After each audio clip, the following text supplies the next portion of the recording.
अब धीरे धीरे आना शुरुआत हो चुकी है। और ये पोलिंग स्टेशन अगर मैं आपको दिखाऊं तो इसी पोलिंग स्टेशन के अंदर जो है वो महबूबा मुफ्ती अब से कुछ देर बाद आएंगी, इल्तिजा मुफ्ती आएंगी जो अपना वोट कास्ट करेंगी। इल्तिजा मुफ्ती की किस्मत भी इसी पोलिंग स्टेशन से दांव पे लगी है, क्योंकि वो इस बार डेब्यू कर रही हैं राजनीति के अंदर, पहला चुनाव वो लड़ रही हैं। तो कहीं ना कहीं अपना पैतृक सीट, जो सेफ सीट जिसके लिए उनके लिए माना जाता था, उस सीट से उन्होंने अपना नामांकन भरा था और इसी सीट से वो कंटेस्ट में है। लेकिन यहाँ पर नेशनल कॉन्फ्रेंस के उम्मीदवार जो हैं वो उनको कड़ी टक्कर देते हुए नजर आ रहे हैं। अब देखना यह होगा कि आखिरकार वोटर्स का मूड किस तरीके से यहाँ पर किस कैंडिडेट के पक्ष में जाता है और कौन यहाँ से जीत हासिल करता है। ये तो कहीं ना कहीं जब मतगणना होगी 8 अक्टूबर, बिल्कुल ठीक कहा रमन आपने। लोगों में उत्साह देखने को मिल रहा है और 7 बज चुके हैं, लोगों के आने का सिलसिला भी शुरू हो चुका है। लेकिन यहाँ पर लोगों के मन में क्या है, वो किससे अपना उम्मीदवार चुनेंगे, ये तो आने वाला वक्त ही तय करेगा और तस्वीर जब रिजल्ट आएगा तभी साफ हो पाएगी। लेकिन इस बात से इनकार नहीं किया जा सकता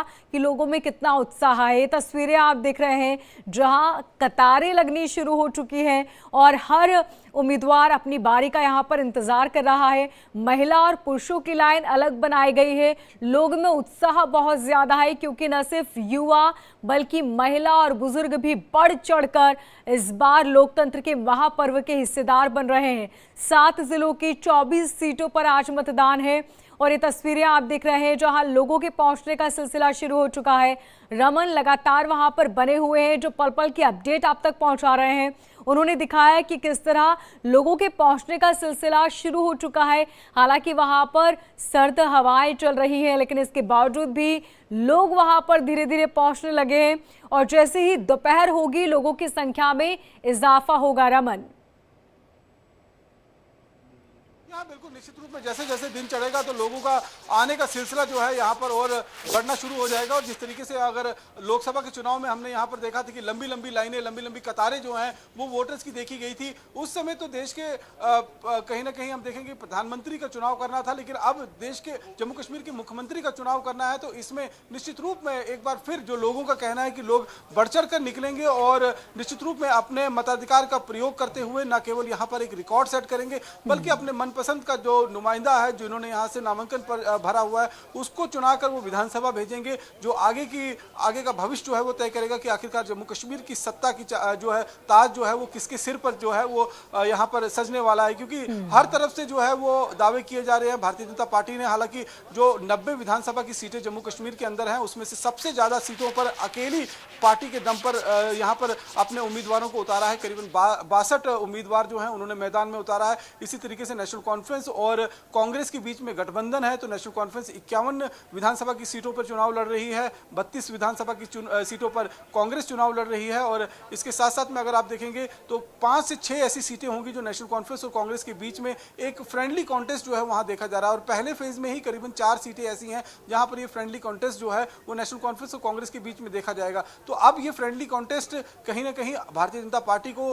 फायदा तो नहीं पहुंचाएगा, क्योंकि वोट जो है वो चाहे नेशनल कॉन्फ्रेंस का हो या कांग्रेस का, वो मुस्लिम वोट ही है। और अगर वो डिवाइड होता है तो निश्चित रूप में इसका फायदा जो है वो कहीं ना कहीं भारतीय जनता पार्टी को मिलता हुआ खासतौर पर जम्मू रीजन के अंदर दिखाई दे रहा है। अब जिस सीट के अंदर मैं मौजूद हूं, ये ब्रिजबारा सीट है, यहाँ पर ट्रायंगुलर कॉन्टेस्ट देखा जा रहा है। एक तरफ से इल्तिजा मुफ्ती जो है वो पीडीपी की कॉन्टेस्टेंट यहाँ पर बनी हुई हैं, वहीं उसके बाद सजाद अहमद वीरी जो हैं वो नेशनल कॉन्फ्रेंस के हैं, जिनका भी यहाँ पर बहुत अच्छा प्रभाव जो है वो देखा जा रहा है और वो पीडीपी की कैंडिडेट को काफ़ी टक्कर देते हुए नजर आ रही हैं। इसके साथ साथ में अगर हम बात करें तो सोफी यूसुफ भारतीय जनता पार्टी के, तो ये ट्रायंगुलर कॉन्टेस्ट जो है वो इस सीट के ऊपर देखा जा रहा है। और इसके साथ साथ में बाकी जो सीटें हैं इसके आसपास में, चाहे हम डूरू की बात करें जहां पर नेशनल कांग्रेस के एआईसीसी जनरल सेक्रेटरी जो हैं वो यहां पर मौजूद हैं, वो कंटेस्ट कर रहे हैं। हालांकि उनके लिए भी बहुत केक वॉक जो है वो नहीं देखा जा रहा है। हालांकि वो कंटेस्ट जो है वो यहां पर कोलिशन के बीच में जो अलायंस हुआ है नेशनल कॉन्फ्रेंस और कांग्रेस के बीच में, उसके बीच में ये कंटेस्ट जो है वो हो रहा है। लेकिन उनके लिए बहुत सेफ सीट जो है इस समय नहीं माना जा रहा है। इसी तरीके से कुलगांव के अंदर अगर हम देखें तो कुलगांव में करीबन पिछले 3-4 बार से लगातार बार यहाँ पर यूसुफ तारागामी जो CPIM के लीडर हैं वो जीत हासिल करते रहे हैं, लेकिन इस बार जो है वहाँ पर जमात का एक कैंडिडेट खड़ा हुआ है जो उनको काफ़ी बड़ी टक्कर देते हुए नजर आ रहा है। अब लोगों का मूड किस तरीके से है, लोग जो भीड़ होती है जब रैलीज होती है तो उसमें तो भीड़ खुलकर नजर आ रही है हर पार्टी के फेवर में, लेकिन जब वोट डालने की बारी आएगी तब लोगों का आखिरकार किस तरीके का मूड होगा, लोग किस तरीके से वोट डालेंगे, किस कैंडिडेट को पसंद करेंगे, इसका फाइनल आंसर तो है जब 8 तारीख को मतगणना होगी। बिल्कुल रमन, पसंद क्या है वो तो 8 तारीख यहाँ पर मतदान से पहले ही आप चूंकि लोगों से रूबरू हुए और आप बहुत अच्छी तरह से जम्मू कश्मीर की नब्ज को समझते हैं, हम समझना चाहेंगे आपसे कि इस बार वो क्या मुद्दे हैं जिन्हें ध्यान में रखते हुए लोग मतदान करेंगे और यदि मुमकिन हो तो वहां पर मतदाताओं से बातचीत करें। जी हाँ, देखिए यहाँ पर कुछ एक मतदाता जो है वो आना शुरू हुए हैं, मैं उनसे बातचीत करने की भी कोशिश करूंगा, लेकिन अगर आप मुद्दों की बात कर रहे हैं तो मुद्दे यहाँ पर साफ तौर पर डेवलपमेंट है, बेरोजगारी है, क्योंकि जिस तरीके से धारा 370 के बाद यहाँ पर आतंकवाद काफी हद तक कम हुआ है, जो कश्मीर घाटी का इलाका है यहाँ पर पत्थरबाजी खत्म हुई है और उसके साथ साथ में यहाँ पर बड़े पैमाने पर जो है वो डेवलपमेंट के काम जो है वो किए गए हैं। अब यहाँ पर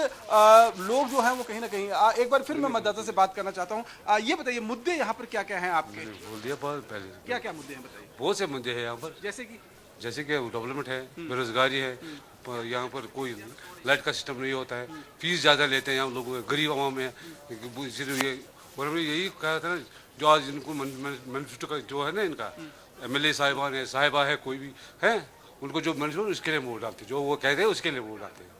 इसलिए तो यहाँ पर पहली पसंद आपके हिसाब से क्या कौन नजर आ रहा है? जो वोट हमारा काम करेगा वही अच्छा होगा।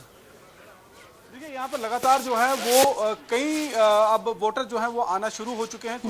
कुछ एक और वोटर हैं, उनसे भी बात करने की मैं कोशिश करूंगा कि आखिरकार उनके क्या कुछ मुद्दे हैं। ये बताइए, आप वोट डालने के लिए अभी यहाँ पर आए हैं? और क्या सर, ये बताइए कैसा माहौल लग रहा है? 10 साल के बाद आपको मौका मिला? 10 साल के बाद मौका मिला है, खुशी की बात है, खुशी की बात है कि लोग खुशी महसूस कर रहे हैं। इंशाल्लाह अभी तो लोग चाय पी रही हैं, अभी आ रही हैं, सब कुछ आज मुद्दे क्या है? मुद्दे यही है कि हमारे जो लोगों के मसले मसाइल है वो पिछले 10 सालों में तकरीबन पेंडिंग रहे हैं, किसी आदमी के पास जा नहीं सकते हैं, तो इसलिए आज मौका है अपने अच्छे नुमाइंदे को चुने और वोट डालें, वोट को कास्ट करें और अपने नुमाइंदे को चुने। क्या आपको लगता है जिस तरीके से लोकसभा का जब चुनाव हुआ था तब लंबी लंबी कतारें लगी थी, भीड़ यहाँ पर आई थी वोट डालने के लिए, इस बार भी वही लाइनें? नहीं, जब वो इलेक्शन था तो उसमें थोड़ा लोग कम ही आ गए, तो इस बार आशंका है, एक्सपेक्टेशंस हैं, लोग सब आ जाएंगे, तो क्योंकि अपने नुमाइंदे हैं, आज कश्मीर के नुमाइंदे हैं, अपने नुमाइंदे हैं, इसलिए वोट डालना जरूरी है, वोट डालना जरूरी है, वोट डालना जरूरी है। ये लगातार अपील भी की जा रही है। यहाँ पर मैं आपको दिखा सकता हूँ कि सुरक्षा के भी चाक चौबंद वो किए गए हैं। लगातार यहाँ पर पुलिस के जवान, पैरामिलिट्री फोर्सेस के जवानों को यहाँ पर तैनात किया गया है ताकि अगर यहाँ पर किसी तरीके की कोई गड़बड़ी फैलाने की कोशिश हो तो उस पर जो है वो समय रहते हुए कंट्रोल किया जा सके, क्योंकि इनपुट जो है वो लगातार इस तरीके के मिल रहे हैं कि कहीं ना कहीं आतंकी घटना को अंजाम दे सकते हैं यहाँ पर जो यहाँ पर आतंकी मौजूद हैं, क्योंकि पाकिस्तान जो जिस तरीके से बौखलाया हुआ है जम्मू कश्मीर के अंदर लोकसभा का जो चुनाव हुआ है, जिसमें जिस तरीके से बढ़ चढ़कर लोगों ने हिस्सा लिया था, बढ़ चढ़कर लोगों ने अपनी शमूलियत जो है वो दिखाई थी, तो उस चीज को देखते हुए कहीं कहीं निश्चित रूप में यहाँ पर जो है तैयारियां पूरी की गई हैं कि अगर कहीं कोई ऐसी हमले की कोशिश जो है वो आतंकियों की तरफ से की जाती है तो उससे जल्द से जल्द निपटा जाए। जम्मू श्रीनगर नेशनल हाईवे की बात करेंगे क्योंकि वो बहुत वनरेबल एरिया रहता है, वहां पर पैरामिलिट्री फोर्सेस के जवानों के साथ साथ भारतीय सेना की तैनाती भी की गई है, जगह जगह पर पिकेट्स बनाए गए हैं, नाके लगाए गए हैं, आने जाने वाली गाड़ियों से पूछताछ की जा रही है और पूछताछ करने के बाद जब ये पूरी तरीके से पूरा पक्का हो जाता है कि ये यही कश्मीर का ही बाशिंदा है और वोट देने के लिए आगे जा रहे हैं तो उन्हीं लोगों को आगे जाने दिया जा रहा है। और क्योंकि 10 सालों के बाद जम्मू कश्मीर के अंदर विधानसभा के चुनाव हो रहे हैं, 2014 में जब यहाँ पर विधानसभा के चुनाव हुए थे तब यहाँ पर आपने देखा था कि किस तरीके से PDP और जम्मू के अंदर जो है वो BJP को कहीं ना कहीं अक्सरियत मिली थी और उसके बाद उनकी एक कोलिशन गवर्नमेंट मिली थी। लेकिन इस बार जो कहीं ना कहीं रुझान है वो पूरी तरीके से 10 साल के बाद पलट गया है। अब कहीं ना कहीं नेशनल कॉन्फ्रेंस का कश्मीर घाटी के अंदर, भारतीय जनता पार्टी का जम्मू के खित्ते के अंदर जो है वो कहीं ना कहीं प्रभुत्व या प्रभाव जो है वो देखा जा रहा है। अब देखना ये होगा कि 8 तारीख को जब तीनों फेज के चुनाव कंप्लीट हो जाएंगे 90 सीटों के ऊपर, तब 8 तारीख को मतगणना होगी, तब किस पार्टी को कितनी सीटें मिलती हैं, क्योंकि उसके बाद ही ये तय होगा कि आखिरकार सरकार किस तरीके से यहाँ पर बनती है, किसकी गठबंधन सरकार यहाँ पर बनेगी। क्योंकि यहाँ पर अगर लगातार हम बात करेंगे तो मुद्दे जो हैं वो कश्मीर घाटी के अलग होते हैं, जम्मू के मुद्दे जो हैं वो अलग है, क्योंकि 2 रीजन में ये पूरा इलाका जो है वो बटा हुआ है और पूरे जो वोटर्स है वो कहीं ना कहीं। ठीक रमन, आप नजर बनाए रखिएगा। फिलहाल बहुत शुक्रिया तमाम जानकारी के लिए।